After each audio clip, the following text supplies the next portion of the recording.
what makes a good businessman a good businessman? At first, it seems like a fairly simple question, but take a moment and think about it. Is it the way they dress, the way they speak? Is it the devotion they demonstrate towards furthering the ambitions of their company? Is it all of these things combined, perhaps? Well, the bigwigs of our company have come up with a pretty efficient solution, and they call it good business. Good business is a set of 10 guidelines that my associates, Mr. Harrison and Mr. Starkey, will help me demonstrate. Guideline number 1, always wear formal business attire. Guideline number 2, start and finish each and every transaction with a strong, firm handshake. Guideline number 3, hold yourself with absolute confidence. I guarantee this product will be greatly beneficial for you. Well, I'm sold. Number 4, never miss an opportunity to further your agenda. How are the wife and kids? They died in a car accident last week. Oh. Well, in that case, I have a second product just for you. Guideline number 5, always be willing to compromise. I deeply and sincerely apologize for my misconduct. I'll give you 50% off if you forgive me.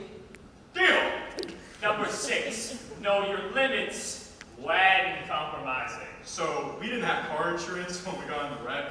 Would you be willing to go up to 16% instead? No! Number 7, know when a deal is not viable.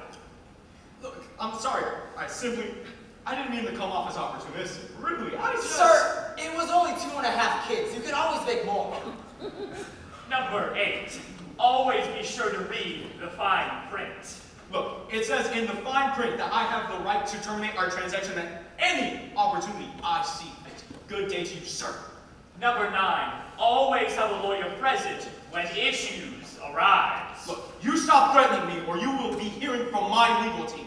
I was never made of such ridiculousness that I would have never made this deal if I had. Guideline number 10, everyone and Mr. Lorenzo, Yes, what is it? the man wants to see you immediately. Immediately? Don't dawdle. Sorry, gentlemen. I'll be seeing you two later. Sure thing, Lorenzo. Oh, Lorenzo, should you see Lemon on your way to demands, let him know his paperwork's over. Sure thing.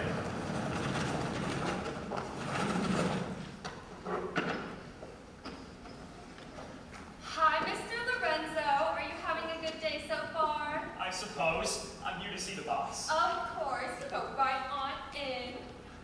Ma'am, I'm begging you. Just give me one more chance. You know it ain't easy. You know how hard it can be. Enough! You were late with your paperwork. You let that simpleton get away with that idiot business deal. And you made me spill my coffee. Janice, would you please show Mr. Lennon out the window? Yes, ma'am. Have a nice fall, Mr. Lennon.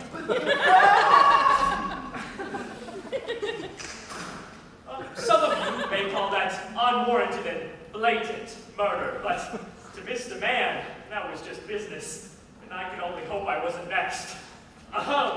You wanted to see me, ma'am? Yes, Lorenzo, sit. Right there. Right there. Do you know why I called you here, Lorenzo? I can't say Shut up! that It was a rhetorical question.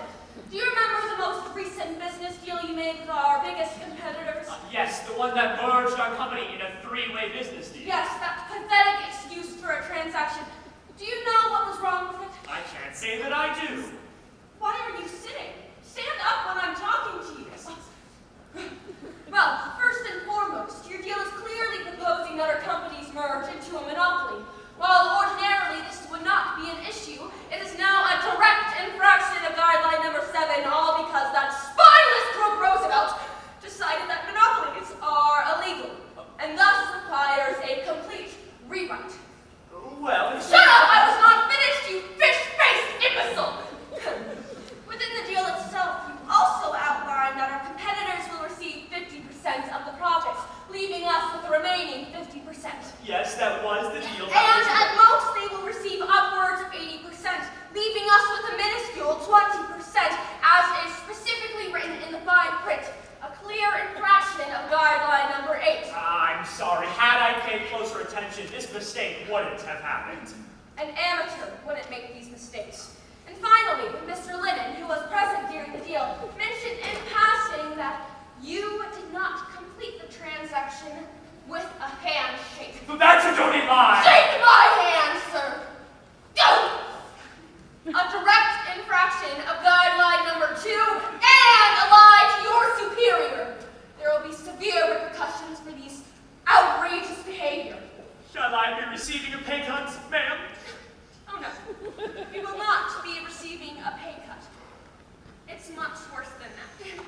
Janice, would you please detail to Mr. Lorenzo what is in store for him? Due to your brazen ignorance and infractions of guidelines 2, 7, and 8 of good business, you are to be terminated, and henceforth sent to the furnace and incinerated. Now, this is an extremely alarming thing to hear from your employer.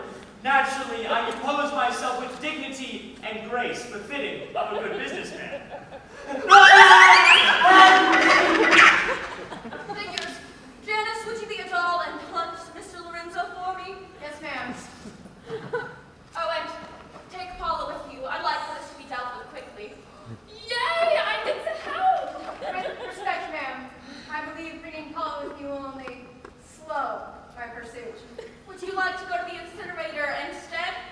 Happy to bring the idiot with me, ma'am. Oh my gosh, this is going to be so much fun. See, I never get to help. I normally just sit there and Barbie. We are going to be important, and we get to use a gun. I've never used one of these before. Paula! Let's go find Lorenzo, shall we? Okay. So, fellas, did you guys hear about what happened to Lennon? It's nuts. Thrown out of a window. I'm sure he'll be alright though, he's been through worse. True enough. I mean, yeah. But then again, there's something with going with Lorenzo. I mean, that's a shame. Guys, you gotta help me. They're gonna throw me in the incinerator. Yeah, buddy, we know. It's in the newsletter. Oh, dude, it sure travels fast these days. Oh, wait a second. I watched you get thrown out of a window. How are you not dead? It'll take more than that to kill me. I might as well be bulletproof. Honestly, with the way things are going, I thought she was going to crucify me. Anyways, I hear you're getting the incinerator. Imagine that. Seems like you've gotten yourself in quite the conundrum. And I hate to tell you this, the elevator's out. So you'll have to take it floor by floor to get to the lobby. Or you'll die. Gentlemen, you are not helping. Sorry about it. Ew. No wonder you're getting the incinerator. Ha! There you are. Action! Hi, everyone. We're hunting Mr. Lorenzo. Yeah, small and dark between them. Janice, look behind you. The man's giving you a pay raise. Oh, you are a dead man, Lorenzo! Oh, fellas, I came up with this really cool idea for a song. It starts about an octopus and we're all together.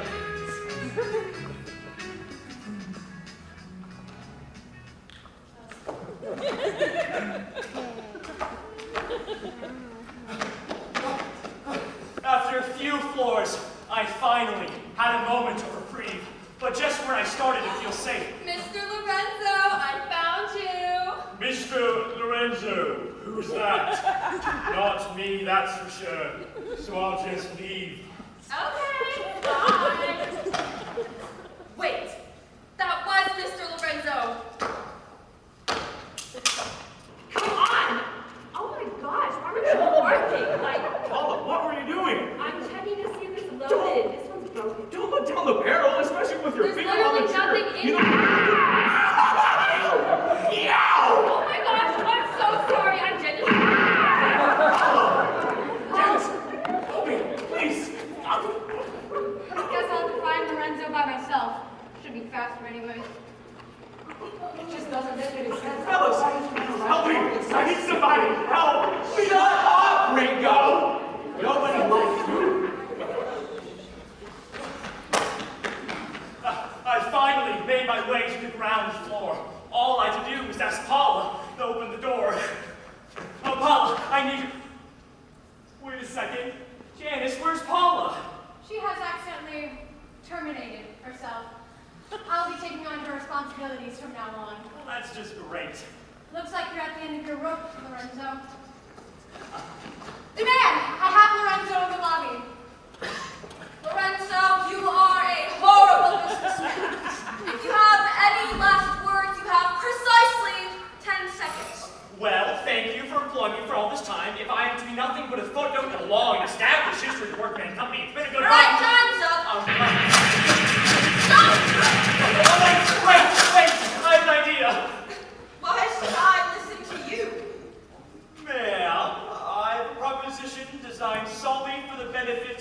of you.